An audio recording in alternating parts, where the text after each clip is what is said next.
Hello, ladies and gentlemen. Welcome back to the Out of the Fast Lane podcast. I am your host, Brady Hauser. It's a little different now. I'm starting to learn this tech thing, and I got a little bit of screen recording going on now. That's kind of the new podcast here. Today's guest is going to be former NASCAR driver Joey Coulter. He also races dirt late models. We'll talk to him here in a second.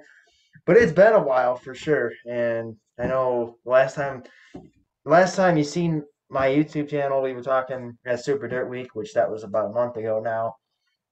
Since then, I've been busy with school and getting stuff with that, so I've been doing schoolwork, keeping up on everything there, and then also trying to get some equipment together for regular interviews for the 2022 season because Speed Weeks is in February, and of course I'm going to be there for Volusia doing my interviews as always. But for right now, the podcast is back, and Joey was happily enough to come on to the show here tonight. He used to race for RCR Racing. We'll get to that here in a little bit. Also ran for Kyle Busch for a little bit, and he's also pretty well known for his pretty exciting crash he took at Daytona. We'll get to that story in a little bit as well. Joey, first of all, thank you for coming on the show and welcome on. Yeah, man. Thanks for having me. I'm excited to be here. So, what's Joey Coulter been up to since NASCAR? I know it's been a couple years since we've seen you on the NASCAR scene. What have you been up to since then? So basically, 2014 was my last full-time year in NASCAR. I was driving for GMS in the Truck Series, and after that, I managed a team for GMS. It was a 33 team with Brandon Jones driving, and I was helping get GMS off the ground and continuing to grow. When I was doing that, I really started taking the dirt late model stuff a lot more seriously. And 2016, I said goodbye to NASCAR and went full time World Outlaws racing with a late model, and got my butt handed to me repeatedly. But that was the only way that we figured that we could do it, just to go try to learn with those guys. I mean, as much as they run every year, the only way we were going to get close to competing was just diving in the fire with them. So we did that for a couple of years, and then started running more of a regional, like cherry picking style schedule. Did that for about 2 years, and won a few races, which was cool because one of the things that my crew chief and I and my dad and I, my family and I have always been real proud of is basically every different type of car that we've ever ventured out and raced together, we've won in. So when we picked up those wins in a late model on dirt, that was really special. And then fast forward a little bit, my wife's job took us out to Texas. So we've lived in Texas for the last couple of years. I started doing a lot more driver coaching with my company, Driver Fine. And in the middle of all of that, I got a chance to go drive a tour type modified on pavement. And I ran one race in 2020 in those cars, set a track record, won a race in the Smart Tour series. So we came back and ran a race this year and finished third at Caraway. And we're actually it's sort of breaking news, if you want to call it that. We're gonna run a bunch more modified races next year, it looks like, with the Smart Tour and even in the Wheeling Mod Tour. So we're pretty excited about giving that a shot. And then we'll still do some dirt racing and maybe a little bit of pavement late model racing as well. So, what was the transition like going from full-time NASCAR down to dirt late models racing on dirt, which is a completely different animal compared to asphalt, and having kind of a learning experience to start, and then working your way, like you said, you got a couple wins to work your way back into where you were. Yeah, I mean, it was exactly what I expected. I knew, because racing for RCR in 2011 and 12, and 12 is when I first started racing on dirt. We had a crate late model, and I mean, I knew exactly how hard it was going to be, because it's just so different. And when you race the same kind of cars for so long, and then jump into a whole new universe like that, I mean, it's a Hmm. challenging adaptation. And then when you do that against the best late model drivers in the country, that doesn't exactly make it any easier on yourself. Hmm. Um, but again, that was the level that we wanted to be able to compete at. Um, and it was, I mean, it was tough. It was definitely frustrating at times, but there was a lot of upsides and a lot of positives to that. And like I said, we picked up a couple wins in the Ultimate Series, a Carolina Clash win. We were really close to a couple Schaefer's Oil, wins here and there, and had some top five runs in some World of Outlaw races and some Lucas races. So, um, it was definitely wasn't pretty to start with, but that's how racing goes, and it was fun. I mean, at the end of the day, like I tell people all the time, I'm super grateful to just be able to have had the opportunities I've had to get in all these different types of cars, and um, now that I'm doing more driver coaching and instructing, with Driver Find, I mean, it helps a ton because that's to me that's the really good race car drivers are the ones that can adapt like that, and that's the stuff that I'm trying to teach a lot of the younger guys that I work with. Hmm. That's awesome. So obviously, I'm gonna ask because I'm sure I don't know if you're aware, but on Dirt Vision they show a clip with the World Outlaw late models promoting.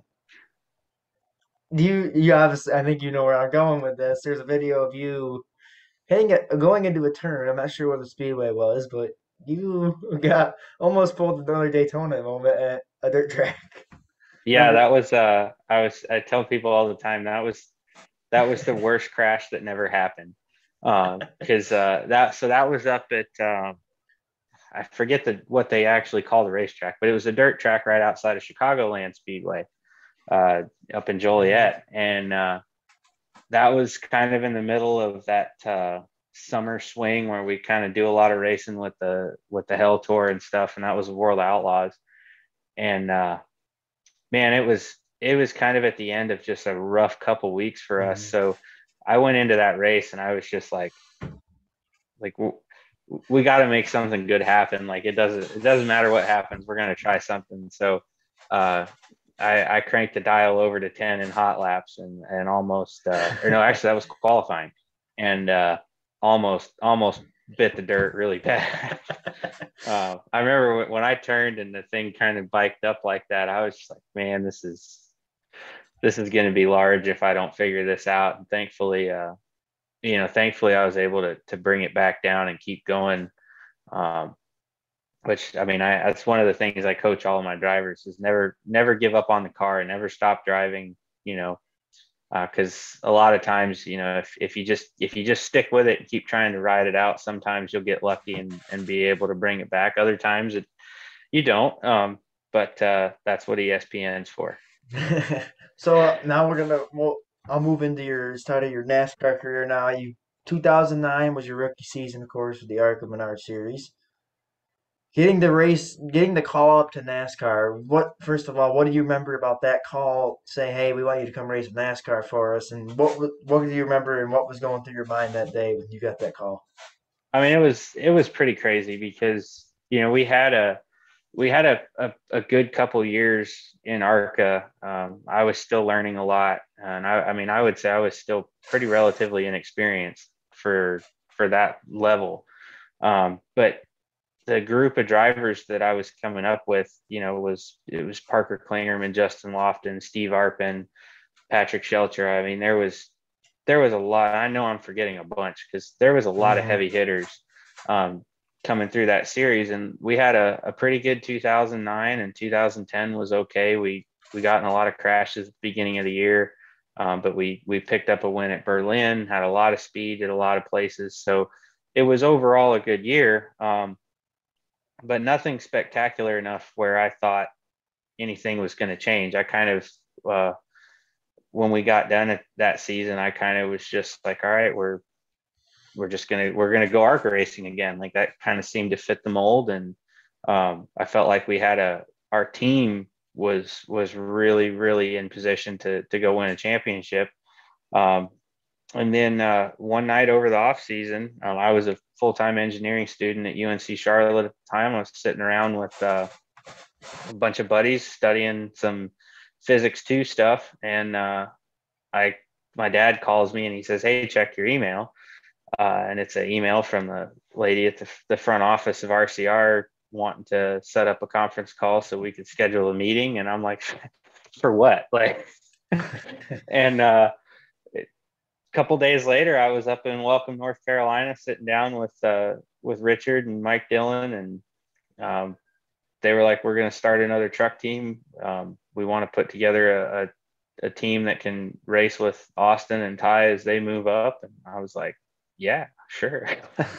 And, I mean, it was pretty wild. But I mean, once I got up there, and we went and tested. I think our first test was actually at old Walt Disney World Speedway. Oh It was the yeah, I've first been there time before. yeah, it was super cool. That was my first test in a truck, and Austin was there. We ran a bunch of laps, went through a bunch of drills, and from there on out, I mean, we had both of us had a really good year. Austin won the championship. I was rookie of the year that year. And then in 2012, we almost won the championship, and Ty was my teammate. He had a great year too, and won rookie of the year. So, I mean, it was a super cool experience. And honestly, like, I feel like I've been out of it long enough. I can have conversations like this now, but I mean, not being able to continue with RCR was tough, just because Hmm. I felt like there was so much chemistry there. But the way that the sport was working and now works all the time, I mean, between just as hard as it is to find sponsorship and get opportunities, we just had to make a move to try to position ourselves better. And then it backfired a little bit, because as great of an organization as KBM is, and they were young back then too, but our year with KBM was terrible. Hmm. It was Yeah. bad. We tore race cars up, and just did not have near the success that anybody wanted. But then transitioning to GMS was kind of cool, because I got to work with a lot of guys that I started racing with. And we got to build a team, which was really cool. Like, a lot of the guys that we brought in are still there and have won championships now. So it's kind of neat. And a lot of times it's real easy to get bummed out or discouraged when things don't go right. But in the grand scheme of things, it's been pretty cool. Hmm. So your first race out in the ARCA Series 2009, Berlin Speedway. I'm sure this is gonna bring back a memory. You beat Patrick Sheltra in your first career ARCA race. Just you got called up to race NASCAR. Never stepped into like a race. You've stepped in a race car before that, obviously, but you never like stepped into that level. And you went out and won. I'm sure that was like one of your. I'm sure that's one of your highlight moments of your career, if not the Yeah, highlight moment. yeah, definitely. And like, so for us, I mean, so we ran all of 2009, and it was a huge learning curve. And I think we ended up second or third rookie of the year in 2009. And then 2010 was when we really felt like we had an opportunity to go run for the championship. And the beginning of the year didn't work out well at all. But when we finally got to Berlin that year, so that was probably a season and a half into my ARCA career, man, things just clicked. Like, our cars were good. I felt like I had come a long way as a driver for sure by then, but anytime that you got to line up with those guys and beat them, it's huge. And it was a tough race. And the funny part was, um, the first time that I went to Berlin in 2009, I hated that place. I thought it was the dumbest racetrack, and I thought it was stupid that we had those big, huge, heavy, overpowered stock cars at a crummy little track like that. And it's funny, because that was just kind of that dumb teenager attitude I had back then. And we went back in 2010, and again, like, I had grown so much as a driver with Harold Hawley as my crew chief, and I went back, and honestly, it's still not my favorite racetrack, but I hated it a lot less. Once we figured it out, and again, like I said, we felt like our system was really rolling a lot better by the time we got to that race. Hmm. I don't know much about Berlin. I've never really seen it. I know it's pretty popular with like the asphalt modifieds nowadays, but Mm-hmm.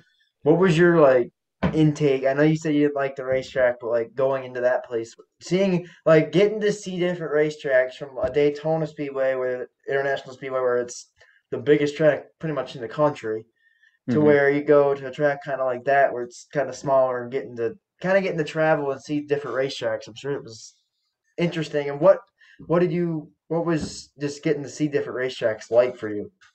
I mean, that was the best part about the ARCA series. I mean, Hmm. honestly, like, so I had come out of in 2007 and 8. I ran a bunch of late model races and then ran in the Hooters Pro Cup series when it was still around. And the Pro Cup series was cool because you got to run a lot of short tracks, but then we got to go to Iowa Speedway, which was big. For those cars, that was a huge racetrack. So moving to the ARCA series it made a lot of sense because you got all of that different exposure. You got to go run Daytona, you got to go run Toledo, Berlin, Salem, the little short tracks, but then you got to run Michigan, Kentucky, Chicago, uh, a bunch of places like that. Then you got to go run a couple road courses, and then you got to run 2 dirt races. So from from my point of view, just being able to go gain all that experience was huge. And again, like that's since I was little, my dad and everybody that's kind of helped us start in racing, like our whole thing was to build. Their goal for me was to just be a good race car driver, Hmm. regardless of what I raced, where I raced. It's just the adaptation part and just being a good driver. And I think that's the magic of the ARCA series is you're taking a big heavy stock car and you're figuring out how to drive it in all types of different conditions on all different surfaces. And I can tell you from a coaching perspective, now that I'm doing more of that, I mean, there's nothing beats seat time and nothing beats experience. And when you can have those extra tools in your toolbox, anytime you line up against somebody that doesn't have those tools, you definitely have the advantage. Hmm. So now I'm gonna go into your kind of your one of your not highlight career moments, but it was definitely eventful. I'm gonna play the clip here It was a highlight, quickly. all right, I'm altitude wise. I'm gonna play the clip here just because people may have never seen this before, and then I'm gonna get your entire race story out of this because I want to hear what you remember about everything about that just that night.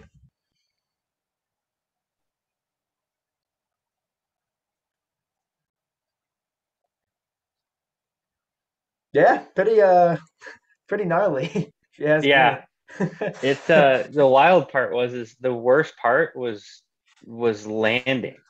Like the Mhm. hitting the fence part wasn't bad at all, and like flipping around wasn't bad. But the problem was is because I hit the catch fence, all the tires and stuff got ripped off the car, or the truck. So when I hit the ground, I just hit solid pavement with the frame rails, and that hurt. Like my back was sore for quite a while. I spent a few months going to the chiropractor twice a week, but um, could have been should have been a lot worse than that. So obviously grateful that it worked out. But Mhm.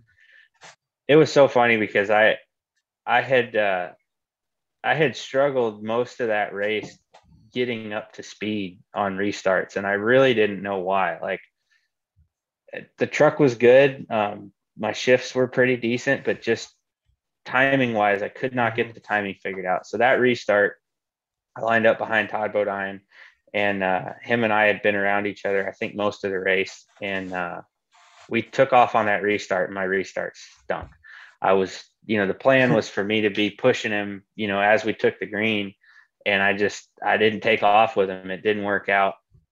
But like right where that clip picked up was about a lap after the restart or half a lap after the Mhm. restart.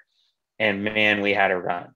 And I just remember thinking when we came off of turn 4, because that was back when we were tandem drafting. So I was I was glued to his bumper. I knew I could push for 2 laps before I blew the motor up, and that's all I had to do. I just had to make it a lap and a half. And I came off of turn 4, and I'm pushing Todd, and I'm thinking, by the time I get back around to turn 4, we're going to be leading this race, and I'm going to have to figure out how to pass him, or I'm going to end up dumping. Like that was my mindset. And then when we got through the tri-oval, as we were passing Ron Hornaday and James Busher, I think Ron got turned sideways, and as soon as I nosed into the fence, I was like, I mean, I just remember like sighing. It's so funny because it happens so fast, but you Mhm. remember specific things. And as soon as I hit the wall, I just went, because I knew that was it. We weren't going to win the race. And then when I turned around backwards and realized that I hadn't slowed down at all, and I felt the back of the truck get light, I said, okay, we're getting ready to go for a ride. And I put my foot on the brakes as hard as I could to try to scrub off any kind of speed, but it didn't matter. I was already up in the air. And I remember I closed my eyes for a second, and then I was like, no, I'm going airborne. I'm getting ready to land in some poor guy's chili dog. I'm going to see how this ends up. And it was literally just sky ground, sky ground, sky ground, and then I slammed down on the pavement and kind of did the look. Okay, we're good. Mhm. Um, but it was definitely wild. But that was the thing with that tandem racing, man. You had to just, you could not care about crashing. You had to just lock bumpers and push as hard as you can push, and just hope for the best. And if the guy in front of you drove into the wreck, you were going to crash with him.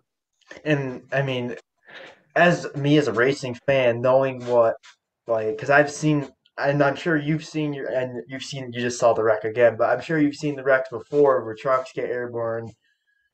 It can be pretty ugly. So to get luckily yours was not as crazy as it was, because I'm thinking of like back in 2000 when Jeff Bodine, Mm-hmm. he literally did everything that a race car shouldn't did, and Yeah, he walked away. But just watching that part of the racetrack is, and I think you're probably going to agree with me on this, is the sketchiest part of the racetrack. definitely. And the bad part is like, so Daytona is, a lot of people think Daytona and Talladega are pretty much the same, and they're really completely different. Daytona Hmm. is extremely narrow. And I know Like, this as well from iRacing because I've raced yeah, both of them. They're different. yeah. Well, and I mean that for the people that don't know, I mean that's a great way to just kind of go get a little bit of perspective, because Daytona is narrow. Hmm. You get 3 wide at Daytona, and it's tight. Hmm. Um, Very. 4 wide, you got one person touching the wall, the other one's on the line. Talladega is massive, like it's Yeah. huge. It's You could six or go. seven lanes Hmm. wide. Yeah. Um, but the tricky part about Talladega is the tri-oval, because there's the apron, and then you have kind of like your first level of banking, and then the rest of the tri-oval is banked a little bit more. So there's this really wicked seam Hmm. on the front stretch at Talladega. And I mean, if that was at Daytona, you'd see that way more. At least the tri-oval at Daytona, is a lot more evenly banked, and it's a lot more forgiving. But um, at the time, I mean, the tandem drafting was just, that was the thing. That was where we found all the speed. And it was just nuts, because in the truck series, our bumpers didn't line up at all. Like the the rear bumper of the lead truck would actually sit on top of the front bumper of the push truck. Hmm. So the corners were actually the easiest place to push, because everything was loaded into the racetrack and loaded up. Down the straightaways, it was like trying to push a rope. It was it was sketchy. But it was, again, it's one of those things where it was really cool to be part of that experience, because that's a tool, that's something that I got to experience, that a lot of people I've raced against didn't get a chance to learn.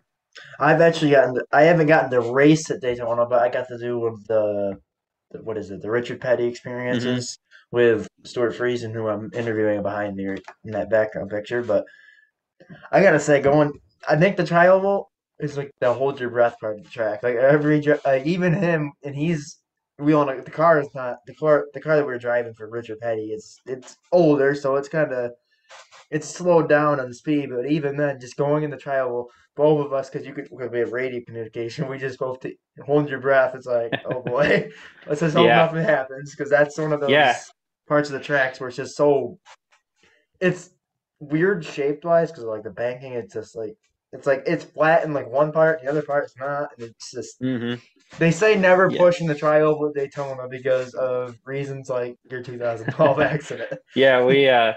We didn't much care. We were going for the win. And Well, again, like we tried it, we tested it in practice and stuff, and it was sketchy, but it worked. And I mean, the speed difference was just, I can't remember exactly what it was, but I want to say it was close to a second faster when mhm, you could lock bumpers and push, just compared to a normal draft. And like, that's the thing with most drivers, crew chiefs, teams, whatever. It's why we always fight with tech inspectors and stuff. As soon as we find something that's faster, that's what we're going to do, and we're going to figure out how to do it. And tandem drafting was like that. I mean, we just, the only rule that stopped it was that 2 or 3 second push rule. mhm. But beyond that, I mean, they made us go down to small radiators, small grill openings. I mean, there was all kinds of things that they tried to make it stop. And um, if we could figure out a way to do it, we did it because it was so much faster. And I think the best part about that race was John King won it. He's a dirt racer. He had very few experience going into a stock car like that. He won the race. He was kind of a no name then, like nobody really knew who he was. Kind of just Hmm. rode around the back and played it smart and won at the end of the race. But I think the best part, and you talked to me about this previous before. The fact was, you got more TV time than he did. And Yeah, I feel bad for the guy because here he is, a small team. He wins the race, and it's a moment that he'll never forget. But because of your wreck and what happened with the severity of your wreck, even though it wasn't severe, you got the more TV time, which was kind of like, come on. It was yeah, not it, for a fan. It was like, come on, like we want to hear what the winner has to say. But for another yeah, fan, it's like, oh, this is actually yeah. I'd rather see That's this than that. that's where you learn the lesson. There's really no such thing as bad publicity. But it was funny because I got out of the infield care center, got back to the motorhome, and I was already pretty sore, Mhm. Oh yeah, just from everything. And I can uh, imagine. sitting down, and I turned. First thing I did was turn on ESPN because I was like, I got to see if I made it on Sports Center.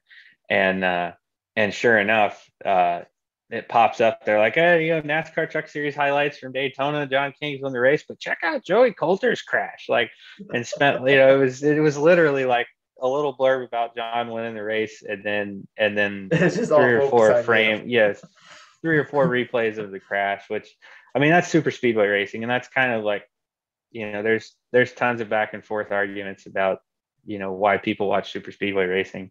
At the end of the day, there's a lot of people that like it for the racing side, and then there's a lot of people that watch it because there's usually 2 or 3 good crashes, and Hmm. that's just the way Oh it yeah, is.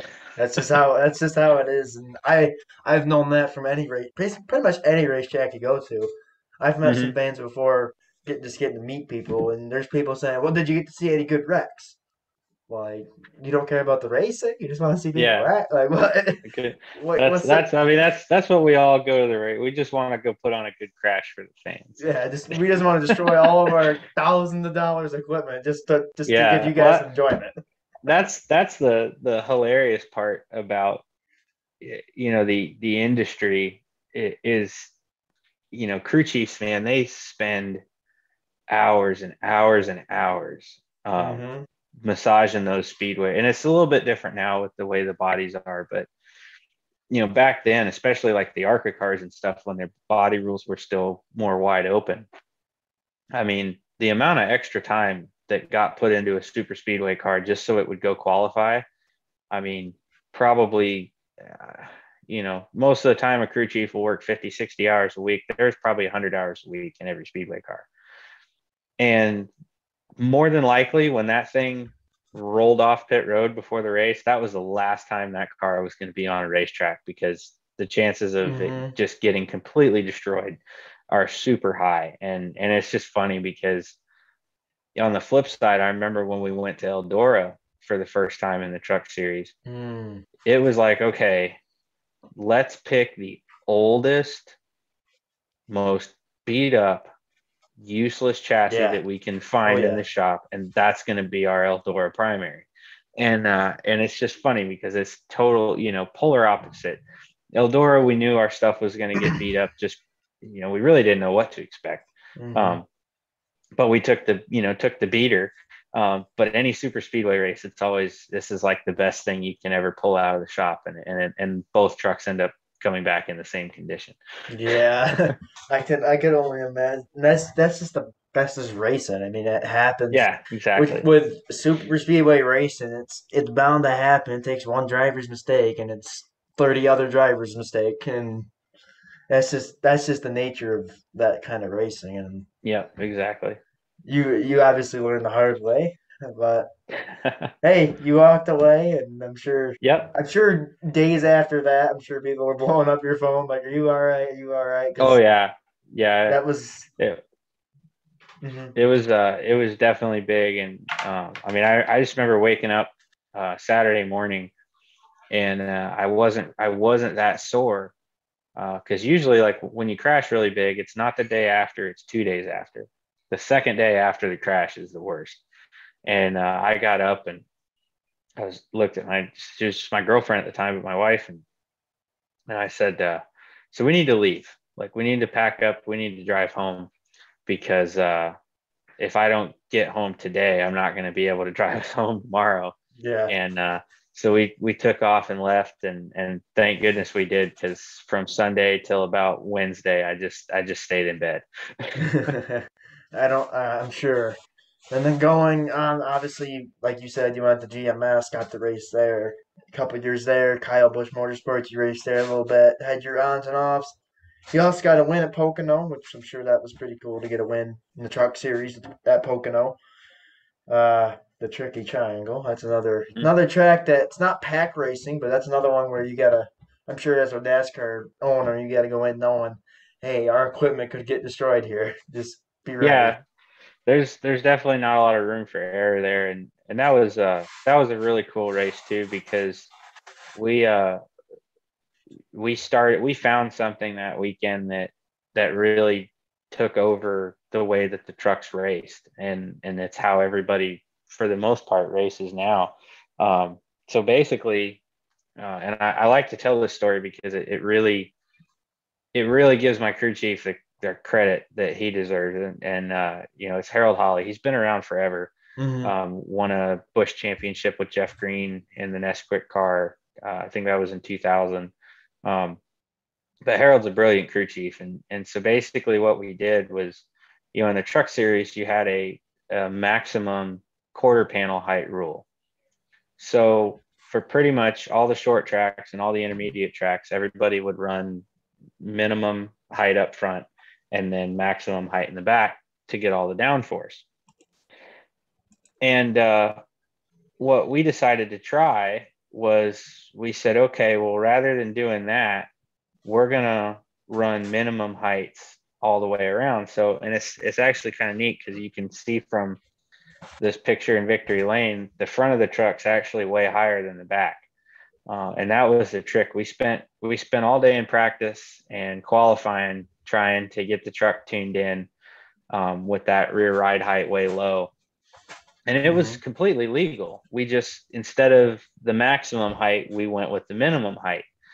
And man, we fought it and fought it and fought it, but wanted to stick with it. And then the last part of the race, um, we got the last couple adjustments in on that last pit stop and just drove to the front.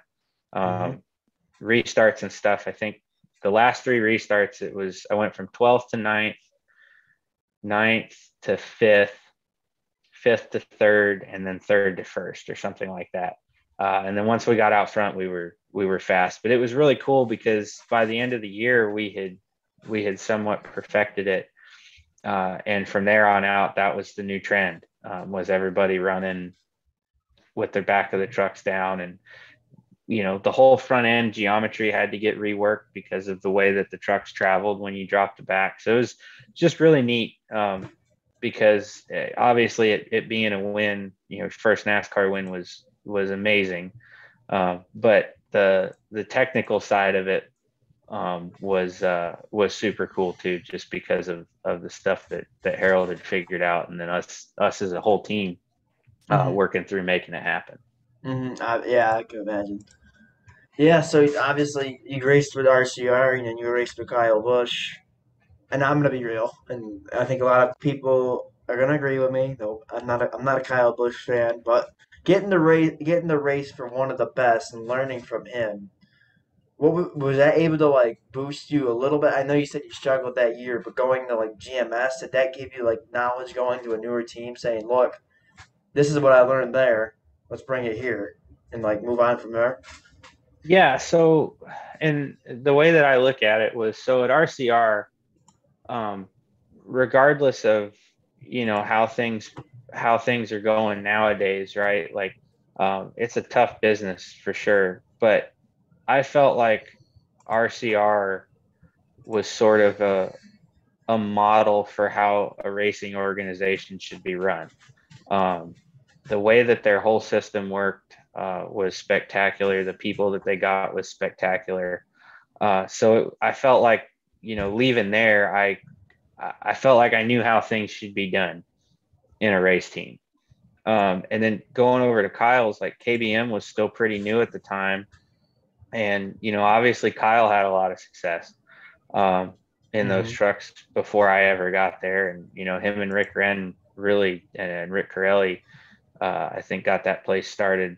I think it was Corelli. I could be saying. I know he was at KHI, so I'm probably wrong there. But anyways, um, when I got there, it was Kyle and Rick Wren, and you know, organizationally, I don't think they were as strong as RCR was, but obviously Kyle's a wheelman, right? So by the time I got to GMS, I felt like I kind of had the best of both worlds from two different universes, right? So I knew what I felt like one of the best operations was team wise, and then I got to learn a lot from Kyle driver wise.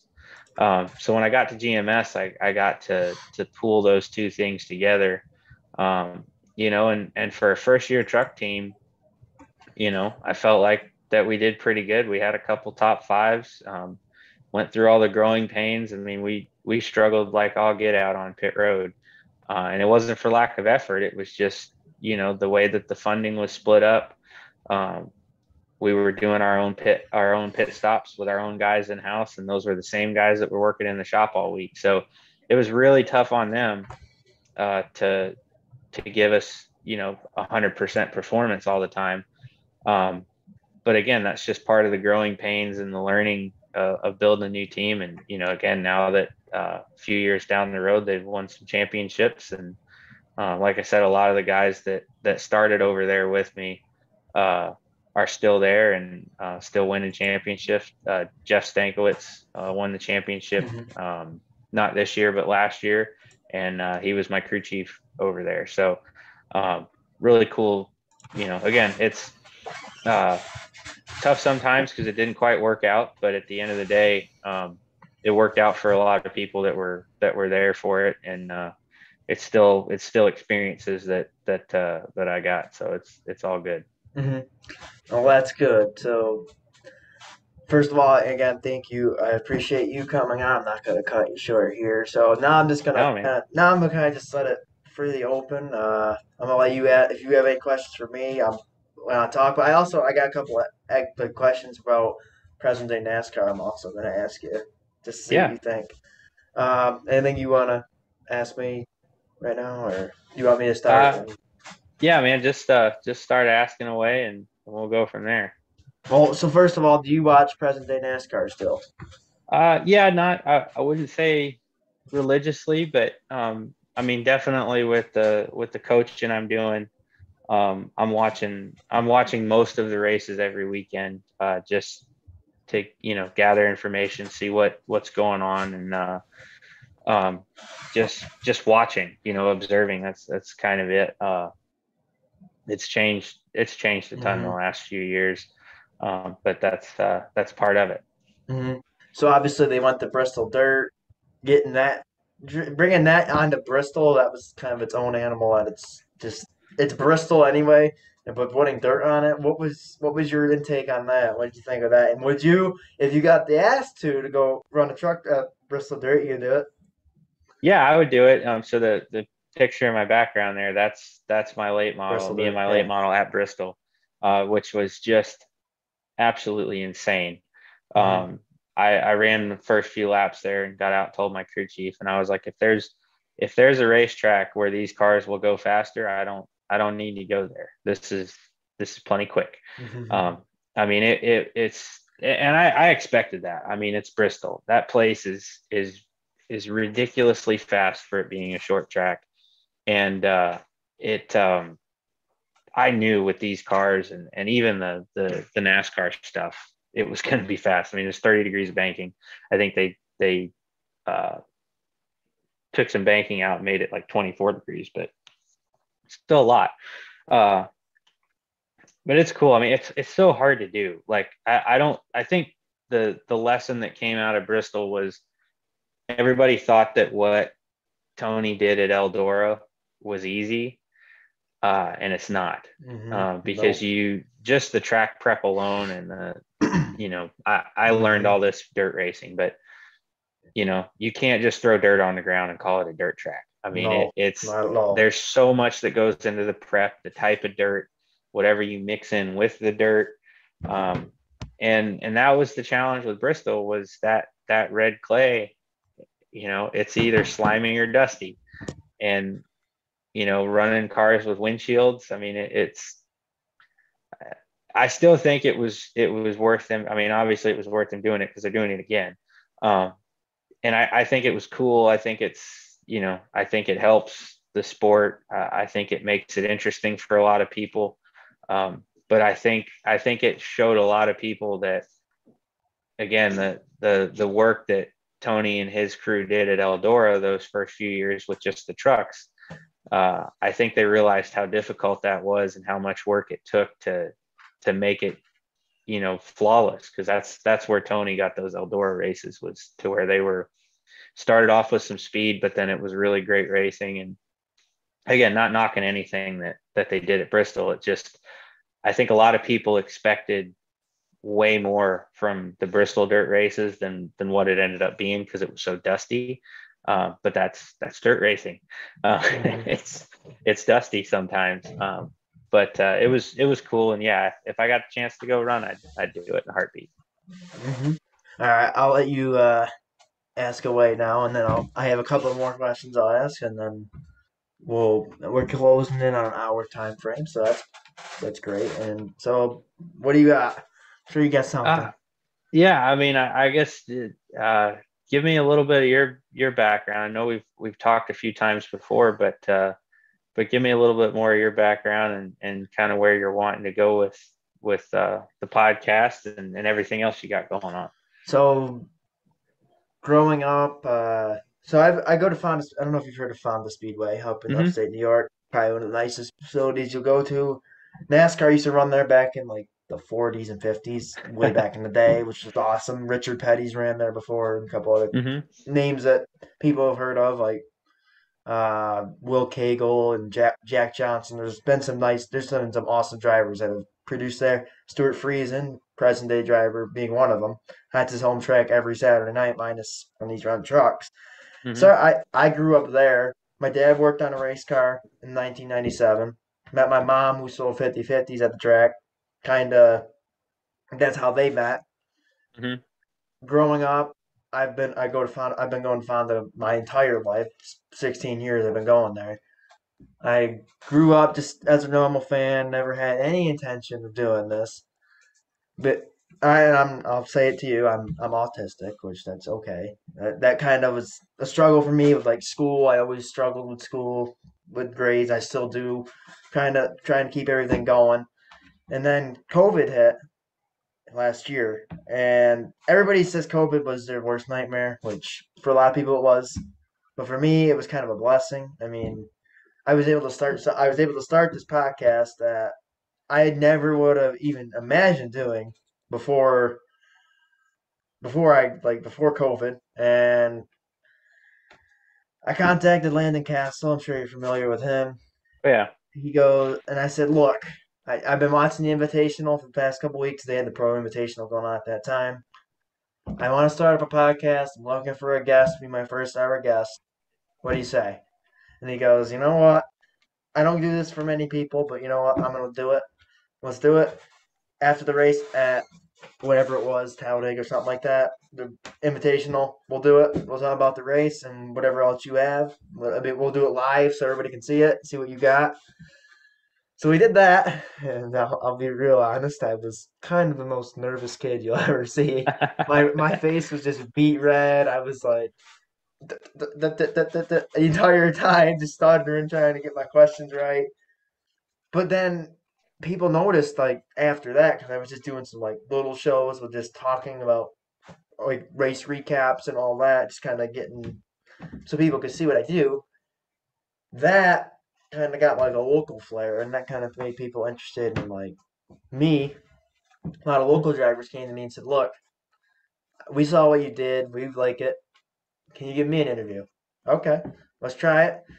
Got many local guys to do it. They were very interested, and it kind of took off. I had promoters interested in me coming to do media, or even like doing microphone stuff. Like just this year, right here in my background picture, which I'll move myself out of the way. I accepted a gig at Orange County Fair Speedway where I interviewed Stuart Friesen and a whole bunch of stuff for their autism awareness night, which was pretty cool, near to me and Yeah. him. And so I got to do that. Was on TV, interviewed Max McLaughlin, a couple other guys that are in NASCAR now, and then some of their local guys. And that really like took me out. That took me somewhere and kind of got me into the like everybody was interested. Like, whoa, this kid's got it.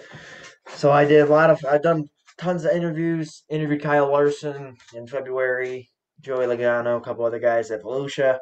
That's what I like about Volusia is it's Speed Week. Some NASCAR guys are in town. Their Yeah. Daytona's 20 minutes from Volusia. So some of them either race at Volusia or they just go and watch.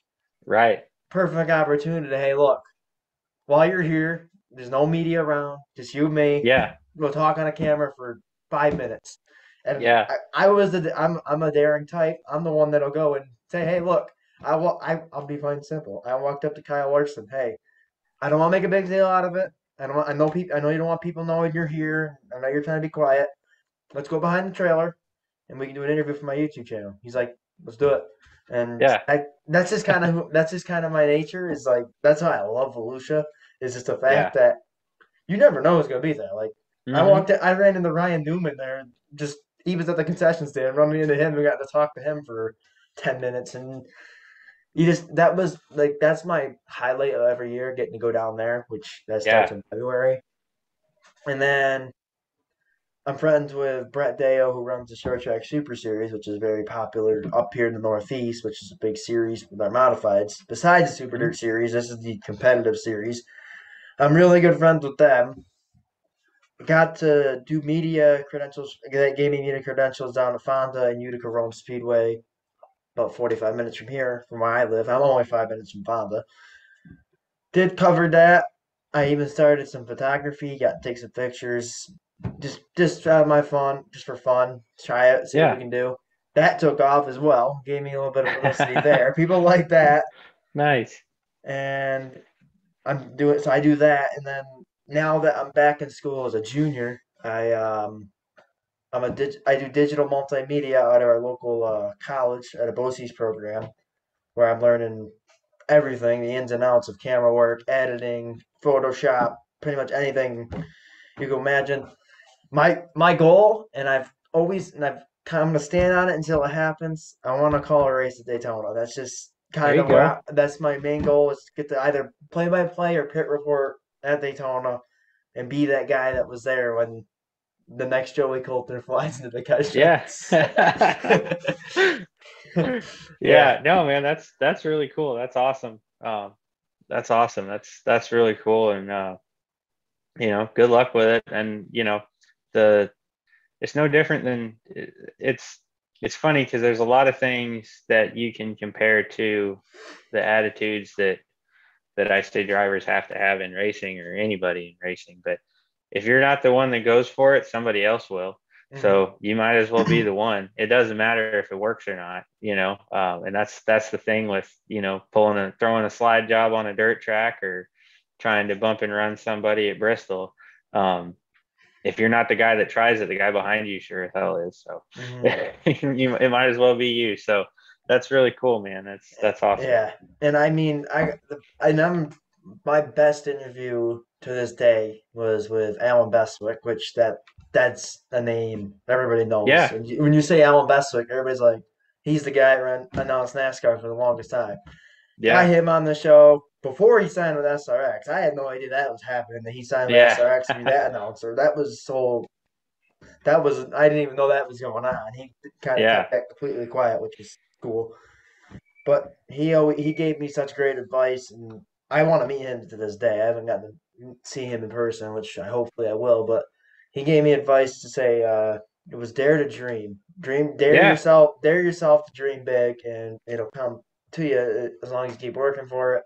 So I've kept that in my mind ever since I did that interview with him, and I'm the risky guy. Like I said, I'm the risky one. Go big or go home. I Yeah. sent emails out to drivers. Hey, look, I sent an email out to Daytona International Speedway because I went down there in August, which I want. That's a fun story. I'll get to that in a second.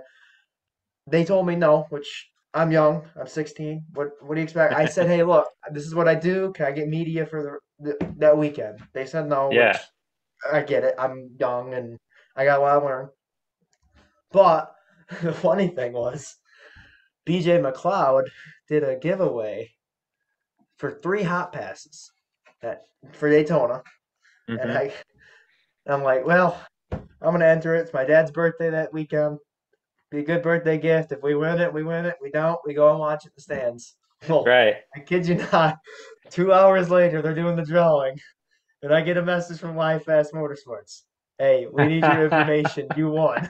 I'm like, oh my god. Oh, that's I perfect. literally, I freaked out, and I went nuts, and I would have I was screaming off the top of my lungs, like, I can't believe I just won this.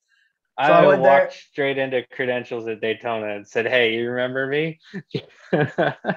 and I couldn't believe that I won out of the 300 people that entered, which was just amazing.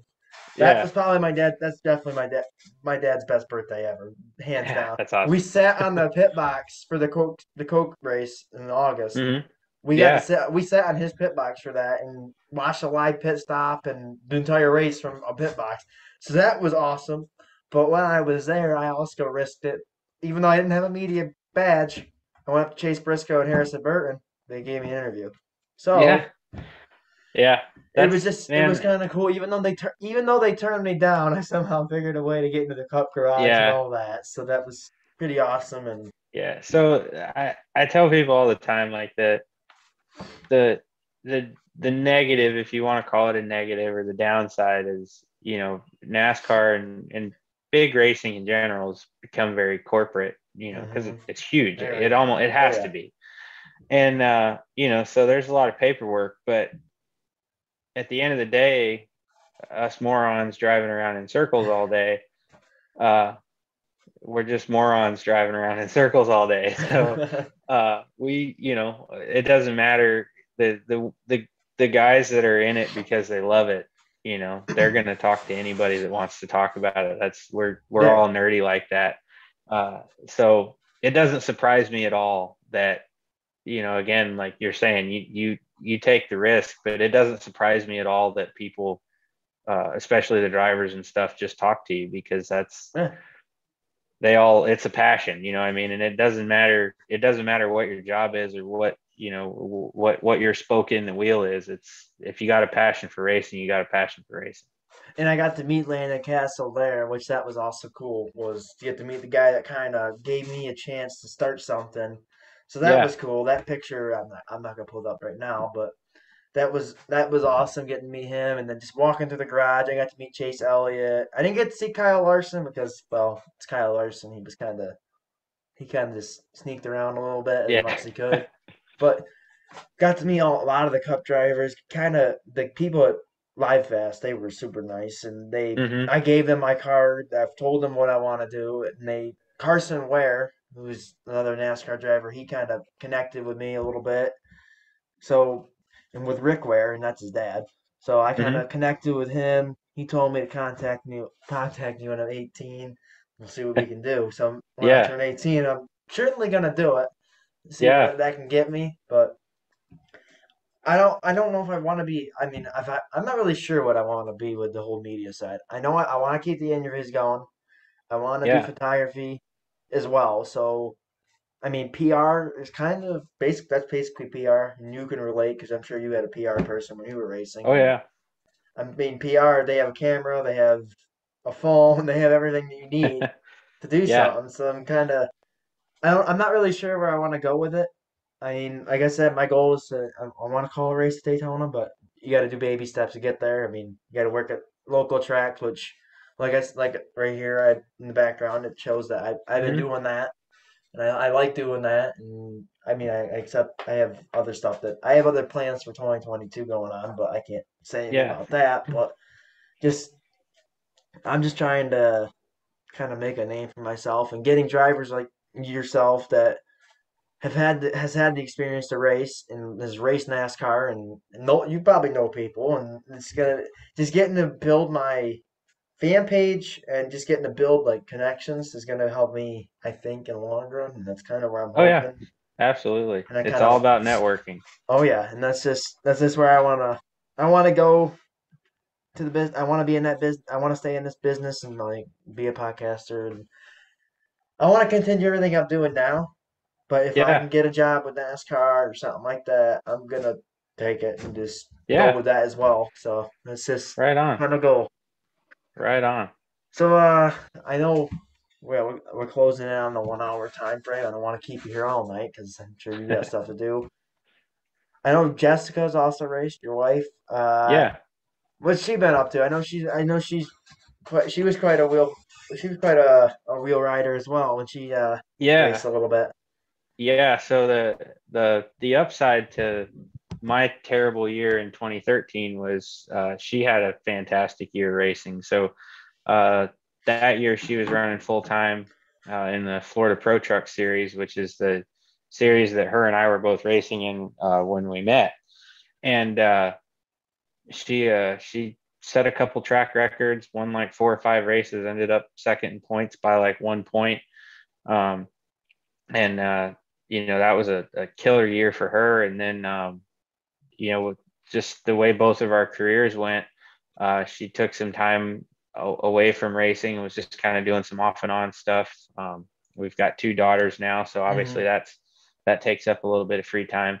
But Yeah. here recently, in the last month, this year she bought a mod mini or mini stock to race down in Florida and raced it for the first time about a month ago and ended up finishing third. So she's got a couple races lined up for early next year already. But yeah, she's still got it. She picked right up where she left off. Well, that's good. I saw you were 2 days ago. You had a little road trip, and I saw you visited Yeah, Bucky's with your daughter. yeah, That was pretty cool as well.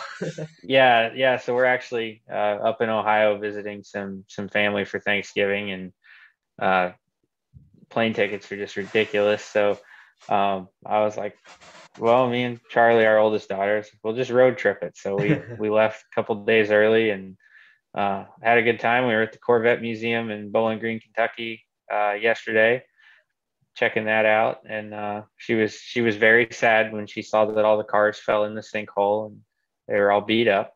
Uh, but it was fun. It's a good trip and made it safe. So hanging out up here for the next few days. Well, that's good. So I'm gonna end it there. Any sponsors, people you want to give shout outs to? Also, I've to all the families to all the families out there, happy Thanksgiving. And happy Thanksgiving to you as well.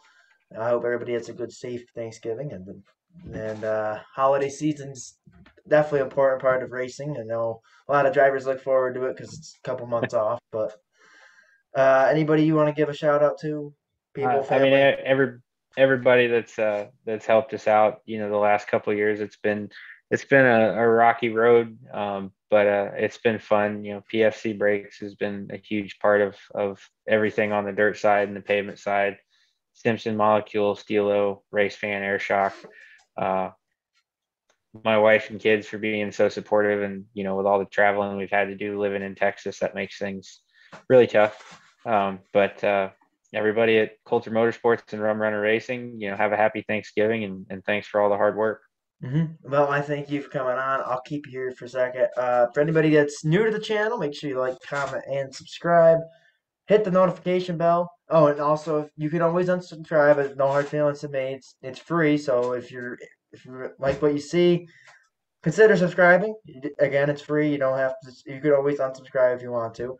Click the notification bell. It's a little blue bell. It'll turn blue when you click on it. You won't miss an upload. You'll get all the notifications when my uploads come out. Uh, Make sure you go over to Joey's social media. Give him some love and some follow. And other than that, I hope everybody has a safe and happy Thanksgiving. And we look forward to seeing where Joey. We'll hopefully get Joey back on sometime soon and see what he's been up to. And other than that, again, I appreciate you for coming on the show, Joey. This is Joey Coulter, former NASCAR driver. I hope you all enjoyed this episode of Out of the Fast Lane, the return of Out of the Fast Lane. And I do want feedback because I know the technology thing's new. I'll talk to Joey about it in a second, see what he thinks. This technology is new. First time screen sharing Zoom call like this. I want some feedback. Tell me what you think. What's your thoughts on it? And other than that, I just hope you all enjoyed it, and we will see you all in the next one. Take care.